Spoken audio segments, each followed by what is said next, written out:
How are you all? Hope you all are good, fine.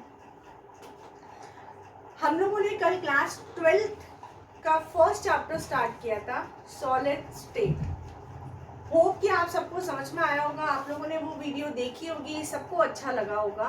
और अगर आप लोगों को अच्छा लगा हो तो प्लीज़ आप लाइक करिए, सब्सक्राइब करिए, शेयर कीजिए और अपने दोस्तों रिश्तेदारों में ये वीडियोस को आप लोग जो है इसको शेयर करें ताकि उन लोगों को भी ये वीडियो मिल सके, सभी लोग जो है इस वीडियो का फ़ायदा उठा सकें। तो कल के टॉपिक में हमने किया था जनरल कैरेक्टरिस्टिक्स किए थे सॉलिड स्टेट के, फिर हमने उसकी क्लासिफिकेशन के बारे में देखा था। क्लासिफिकेशन मैंने आपको दो टाइप्स की बताई थी। एक तो ये बताया था जो भी इनके मॉलिक्यूलर फोर्सेस हैं उनके नेचर के अकॉर्डिंग किस तरीके के जो है कितने टाइप्स होते हैं। फिर जो है आपको बताया था कॉन्स्टिट्यूएंट जो पार्टिकल्स हैं, जो अवयवी कण होते हैं, उनके अकॉर्डिंग जो है कितने टाइप के सॉलिड्स के टाइप्स हैं वहाँ पे हम लोगों ने देखा था। तो कल हमने ज़्यादा डिटेल नहीं किया था, तो आज हम जो है उन टाइप्स के बारे में एक्सप्लेन स्टडी करेंगे। तो जो दो टाइप्स में से एक मैंने आपको बताया था on the basis of molecular force, classification of solids on the basis of the molecular attractional forces, interatomic attractional forces. Okay, उसके अंदर मैंने आपको फोर टाइप्स इसके यहाँ पर बताए थे। मैंने फर्स्ट आपको बताया था मॉलिक्यूलर सॉलिड, सेकंड मैंने आपको बताया आयोनिक सॉलिड, फिर आपको बताया मैंने यहाँ metallic solid, and then network solid और कोवेलेंट सॉलिड। मैं हिंदी में भी इनको मैंने आप लोगों को बता दिया था, एक्सप्लेन कर दिया था। आणविक ठोस, आयनिक ठोस, धात्विक ठोस, नेटवर्क ठोस या सहसंयोजक ठोस, इतना मैंने आपको बताया था। फिर मॉलिक्यूलर सॉलिड्स की जब हमने बात की थी तो मॉलिक्यूलर सॉलिड्स के अंदर भी मैंने आपको बताया था these are further divided into 3 parts. ये जो है आगे जो है 3 पार्ट्स में डिवाइड होते हैं, that is non polar molecular solid, अध्रुवीय आणविक ठोस, पोलर मॉलिक्यूलर सॉलिड, ध्रुवीय आणविक ठोस, and the next one is hydrogen bonded molecular solid, hydrogen बंध युक्त आणविक ठोस।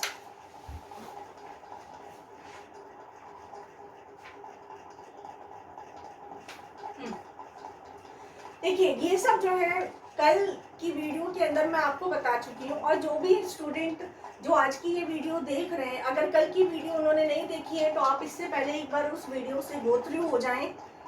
इस लिंक आपको दे रखी है, उससे गो थ्रू हो जाइए ताकि आपको आज का वीडियो देख करके चैप्टर को, इस टॉपिक को समझने में ईजी हो सके। तो हम आगे चलिए स्टार्ट करते हैं। इतना होप कि सबको ये चीज़ें क्लियर हो चुकी हैं, है ना। तो हम स्टार्ट करते हैं। फर्स्ट जो हमारा पार्ट आता है इसके अंदर, जो इंटरमॉलिक्यूलर फोर्सेस के अकॉर्डिंग हम इसके टाइप्स देख रहे थे।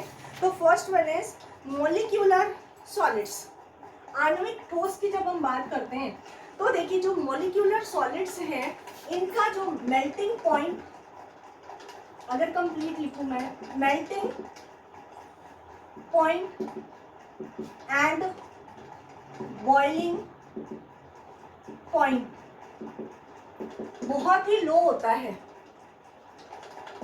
अगर मैं ये डाउनवर्ड का साइन लगाती हूँ it mean slow, upward sign लगा देती हूँ, this one if upward sign is there it means high, and if there is downward sign then it means low. Okay, इनका गलनांक और जो क्वथनांक होता है ये बहुत ही कम होता है, और इनके अंदर जो है weak van der Waals forces present होते हैं। ये डायरेक्टली एक बार मैं बोल देती हूँ कि van der Waals forces are present, van der Waals बल यहाँ पर पाए जाते हैं, आर प्रेजेंट, वॉन्डर वॉल बल यहाँ पर पाए जाते हैं। अब हमने इन्हीं के ही 3 फर्दर क्लासिफिकेशंस की बात की थी। होप कि आप लोगों ने इसे नोट डाउन कर लिया होगा। अगर नोट डाउन नहीं किया तो आप लोग उसको नोट डाउन कर लीजिए पहले।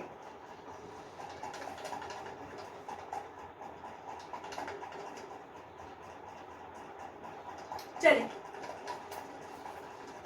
नेक्स्ट जो हमारा इसके अंदर जो फर्दर क्लासिफिकेशन था मॉलिक्यूलर सॉलिड या आणविक ठोसों के लिए, these are further divided into 3 parts. इनको आगे जो है 3 पार्ट्स के अंदर, 3 भागों के अंदर डिवाइड किया गया। That is non polar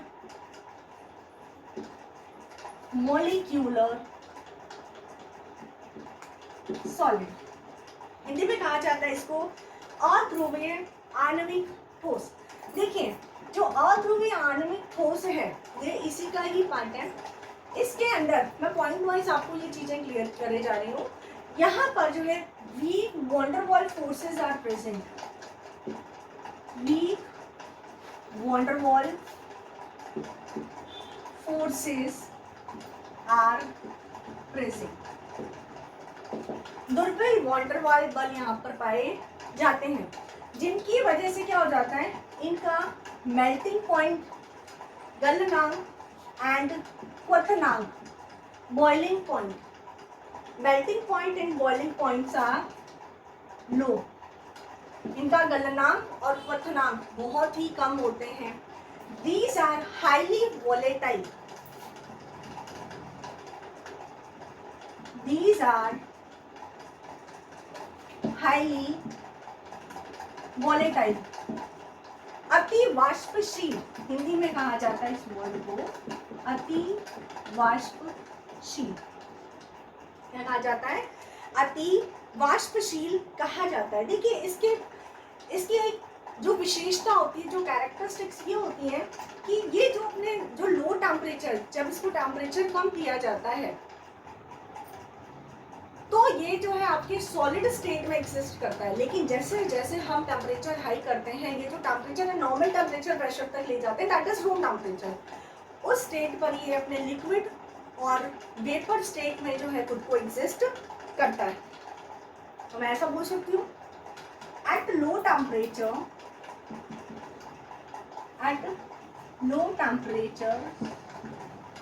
it exist in solid state. न्यून ताप पर यह ठोस अवस्था में पाया जाता है and at room temperature it exist in liquid and gaseous state. कि ये कमरे के ताप पर ये द्रव अवस्था में या फिर गैस अवस्था में ये पाया जाता है। ठीक है, अब इसके अंदर जो वीक जो वॉन्डरवॉल फोर्सेस हैं, इन वॉन्डरवॉल फोर्सेस के साथ साथ में ऐसा भी हो सकता है कि आपको कई जगह पे डिस्पर्जन फोर्सेस भी दिखाई देंगे। तो आप इस पॉइंट के साथ में एक पॉइंट ऐड कर लीजिए, वीक वॉन्डरवॉल फोर्सेस और dispersion forces are present. Dispersion को हिंदी में कहा जाता है परिक्षेपण बल, परिक्षेपण बल भी कहा जाता है। कुछ एग्जांपल्स हम देखें अगर इसके, कौन कौन से इसके एग्जांपल्स हैं, like helium, argon, krypton, oxygen, nitrogen, chlorine है, मीथेन है, carbon tetrachloride. These are the example of the non polar molecular solids.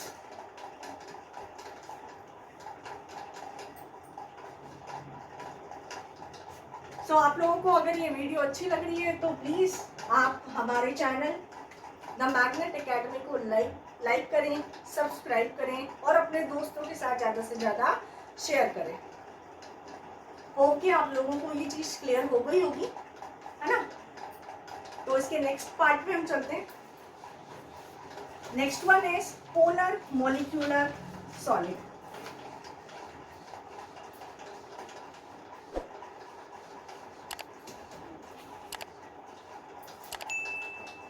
Second part है इसका पोलर मॉलिक्यूलर सॉलिड, ध्रुवीय आणविक ठोस, ध्रुवीय आणविक ठोस। देखिए जो ध्रुवीय आणविक ठोस होते हैं इनके अंदर क्या है भाई, सीधी सी बात है, नाम से पता चल रहा है पोलर ध्रुवीय, यानी कि polar covalent bond are present,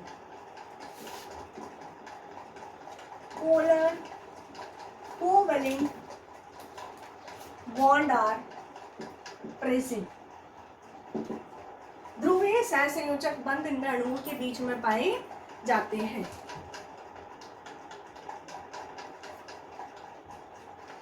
polar covalent bond are present, ध्रुवीय सहसंयोजक बंध पाए जाते हैं।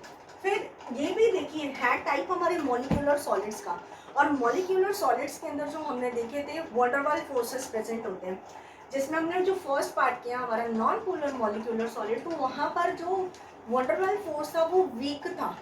यहाँ पर भी वान डेर वाल्स फोर्स प्रेजेंट है लेकिन स्ट्रॉन्ग है। कंपैरेटिवली नॉन पोलर मॉलिक्यूल्स यहाँ पर वान डेर वाल्स फोर्सेस जो है स्ट्रॉन्ग पाए जाते हैं। तो मैं ऐसा भी यहाँ पर बोल सकती हूँ कि strong van der Waals forces are present. भाई प्लस एंटी लिखा इट मीन्स प्रेजेंट है, you have to write completely there, है ना, कि मजबूत वान डेर वाल्स बल पाए जाते हैं। कुछ एग्जांपल्स हम देखते हैं, इनकी कुछ एग्जांपल्स है लाइक SO2 है, NH3 है, ये सब क्या है इनकी एग्जांपल्स हैं। देखिए इनका जो मेल्टिंग पॉइंट और बॉइलिंग पॉइंट होता है ये कंपैरेटिवली हाई होता है नॉन पोलर मॉलिक्यूलर सॉलिड से। तो melting point and boiling points are high, उनके गलनांक और क्वथनांक ज़्यादा होते हैं लेकिन बहुत ज़्यादा नहीं, नॉन पोलर मॉलिक्यूलर सॉलिड से थोड़े से ज़्यादा होते हैं। ये भी भाई लो टेम्परेचर पर ये सॉलिड स्टेट में एग्जिस्ट करते हैं, जबकि रूम टेम्परेचर पर ये अपने लिक्विड और गैसेस स्टेट के अंदर ही एग्जिस्ट करते हैं। At low temperature it exist in solid state, but at room temperature it exists in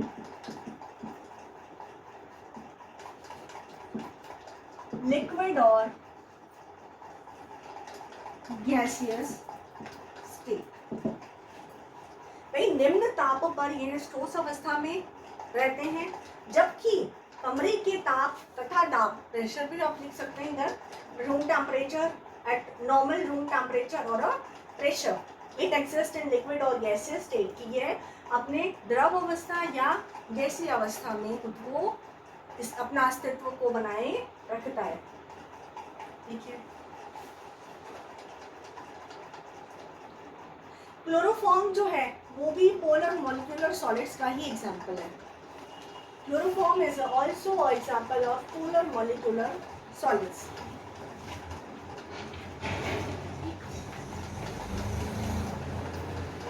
चलिए नेक्स्ट करते हैं।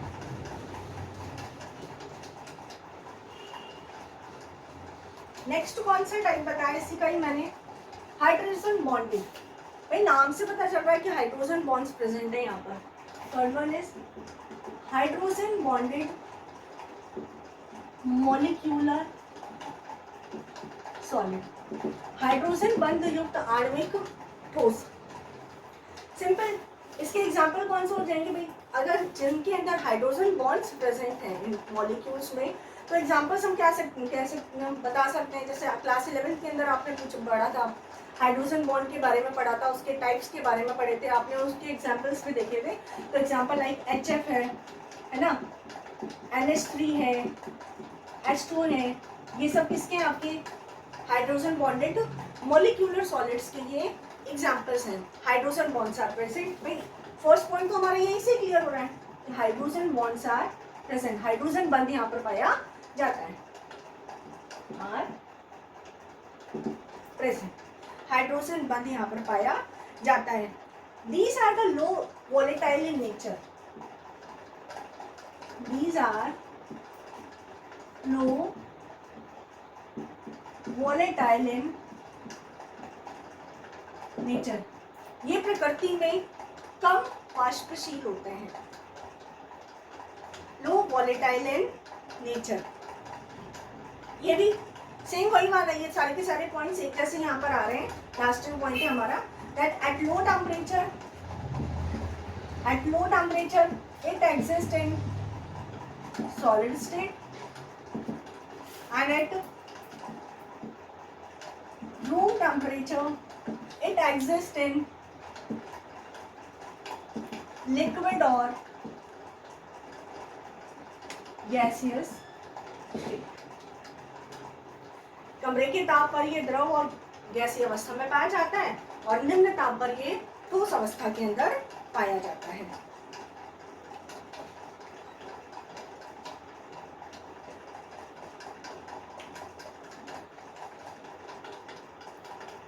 यहाँ तक आपकी क्लियर हो गया होगा. होप कि आप सबने इसको, इन पॉइंट्स को क्लियर कर लिया, लिख लिया होगा, नोट डाउन कर लिया होगा. तो आप लोगों को अगर क्लियर हो रहा है ये टॉपिक तो प्लीज़ आप लाइक सब्सक्राइब ज़रूर से करें. हमारे चैनल को ज़्यादा से ज़्यादा शेयर करें ताकि ज़्यादा से ज़्यादा लोग इन टॉपिक्स को देख सकें और अपने कंसेप्ट को क्लियर कर सकें. नेक्स्ट आता हमारा जो टाइप था, हमारा फर्स्ट टाइप जो था, इसका जो फर्स्ट पॉइंट था मोलिक्यूलर सॉलिड्स, वो कंप्लीट हो गया. उसके फर्दर जो 3 पार्ट्स थे. नेक्स्ट आ जाता है यहाँ पर हमारा आयोनिक सॉलिड या आयनिक ठोस के बारे में हम यहाँ पर देखते हैं. तो भाई नाम से ही पता चल रहा है कि कॉन्स्टिट्यूएंट पार्टिकल्स यहाँ पर क्या होंगे, आयन्स होंगे. ये आयनों से मिलकर के बना हुआ है. तो इनके जो अवयवी कण आयन होते हैं. Constituent particles are ions. अवयवी कण आयन होते हैं, है ना. Electrostatic forces are present. Electrostatic force are present. स्थिर विद्युत बल इनके अंदर पाया जाता है. ठीक है. अब देखिए आयन्स है, आयन्स है, इट मीन्स क्या, ये स्ट्रॉन्ग फोर्स होगा हमारा. प्रबल स्थिर विद्युत बल यहाँ पर पाया जाएगा क्योंकि आयन्स जो है ये पॉजिटिव और नेगेटिव आयन्स ये आपस में मिल रहे हैं, अट्रैक्शन हो रहा है. स्ट्रांगली जो है कॉन्स्टिट्यूएंट पार्टिकल्स को होल्ड करके रख पाते हैं ये लोग, जिसकी वजह से क्या हो जाता है, इनका melting point and boiling point ये क्या हो जाता है, बहुत ही ज़्यादा हाई होता है. इनका गलनांक और क्वथनांक बहुत ही ज़्यादा होता है. ठीक है. ये जो जब ये भी अपने जो है सॉलिड स्टेट के अंदर भी एग्जिस्ट करते हैं, लिक्विड स्टेट के अंदर एग्जिस्ट करते हैं, गैसियस स्टेट के अंदर भी एग्जिस्ट करते हैं. ठीक है. तो जब सॉलिड स्टेट में होते हैं तो ये जो है इलेक्ट्रिसिटी के लिए इंसुलेटर का वर्क करते हैं या नॉन कंडक्टर्स की तरह वर्क करते हैं क्योंकि इनके अंदर स्ट्रॉन्ग इलेक्ट्रोस्टैटिक फोर्स के प्रेजेंट होने की वजह से फ्री इलेक्ट्रॉन्स एब्सेंट होते हैं, जिससे आयनों का मूवमेंट यहाँ पर पॉसिबल नहीं हो पाता है ना.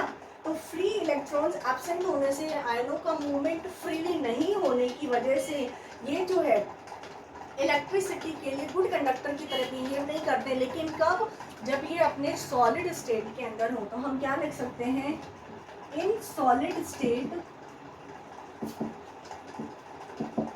इट बिहेव्स as a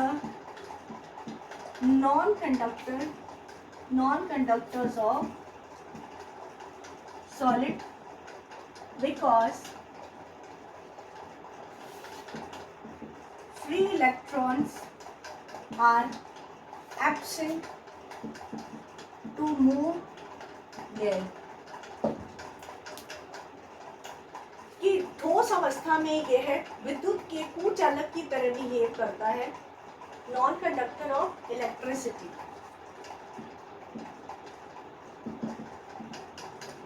क्यों करता है, क्योंकि इसके अंदर जो है मुक्त इलेक्ट्रॉनों की अनुपस्थिति की वजह से ये आराम से ये मूव नहीं कर पाता है,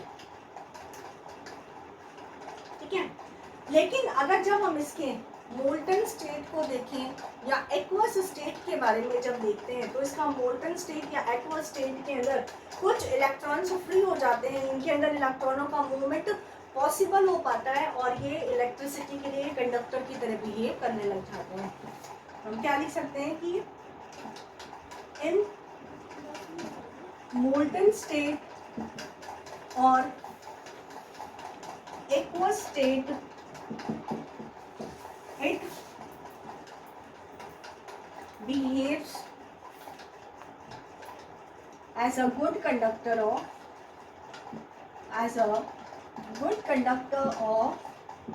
electricity.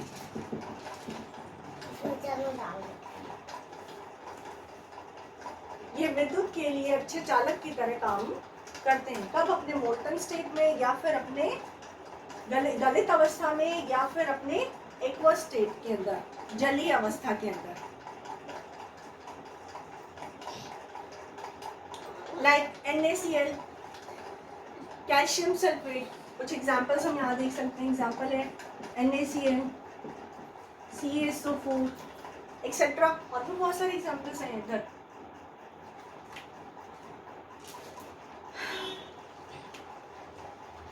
अब यहाँ पर जो आयनिक सॉलिड्स होते हैं, इनको जैसे जैसे हीट किया जाता है तो ये अपने ओरिजिनल फॉर्म को रिमूव कर देते हैं और एक अदर स्टेट के अंदर जो ये खुद को एग्जिस्ट कर लेते हैं। देखिए कैसे, लाइक NaCl है, ठीक है। एक्वस स्टेट, हमने NaCl का एक्वस स्टेट लेते हैं, पानी के साथ में जब उसकी रिएक्शन करते हैं उसको हीट करते हैं, ठीक है। तो NaCl plus water when we heat it, ये ट्रायंगल का जो साइन है वो हीट का, कि जब हम उसको हीट दे रहे हैं, उष्मा दे रहे हैं, गर्म कर रहे हैं, उस टाइम की बात है। तो ये जो है कि क्या बना देता है, सोडियम हाइड्रोक्साइड। मैं इस H2 को नॉर्मली लिख देती हूँ, HOH लिख देती हूँ, है ना। तो ये देखिए HCl निकला, साथ में हमारा क्या बन गया, NaOH plus HCl, sodium hydroxide, sodium chloride. Aqueous sodium chloride को जब हमने हीट किया तो ये किसमें, सोडियम हाइड्रोक्साइड में कन्वर्ट हो गया। तो ये अपना, जैसे हमने हीट किया तो ये अपने ओरिजिनल फॉर्म को रिमूव कर लेता है और अदर फॉर्म के अंदर खुद को एग्जिस्ट कर लेता है। प्लीज नोट डाउन करिए इसको।